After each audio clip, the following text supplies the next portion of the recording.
সুপ্রিয় দর্শক, আমরা এই মুহূর্তে অবস্থান করছি বরিশাল ক্লাব রোডের সামনে এবং এখানে আমরা দেখছি যে বরিশাল মহানগর যুবদলের যে সমর্থকরা রয়েছে তারা কিন্তু এখানে অংশগ্রহণ করতে পারছেন। আমরা হয়তো কথা বলবো তার সাথে। আপনার পরিচয়টি দেবেন প্রথমে। আমার নাম মোহাম্মদ রাজু খন্দকার, মহানগর ছাত্রদলের ভাইস প্রেসিডেন্ট, মহানগর যুবদলের সুপার 5-এর পদপ্রত্যাশী।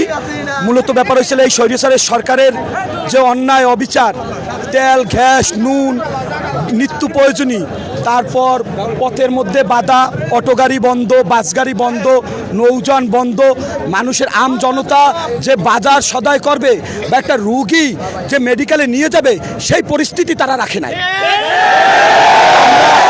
আসতে পথে বিভিন্ন বাধার সম্মুখে হয়ে আমরা এই প্রোগ্রামে এসেছি, কারণ একমাত্র আমাদের প্রথম রাষ্ট্রপতি জিয়াউর রহমান, বেগম খালেদা জিয়া, তারেক জিয়ার মুক্তির আন্দোলন, আমজনতার ভোটের অধিকার ফিরিয়ে দেওয়ার লক্ষ্যে আমরা মহানগর যুবদল ঐক্যবদ্ধ আছি। ইনশাল্লাহ আমরা যত আন্দোলন সংগ্রাম আসবে কেন্দ্রীয় ঘোষিত মাজারুল ইসলাম জাহান ভাইয়ের নেতৃত্বে আমি রাজু খন্দকার প্রত্যেকটা প্রোগ্রামে জানের ঝুঁকি নিয়ে আমরা রাজপথে থাকবো ইনশাল্লাহ।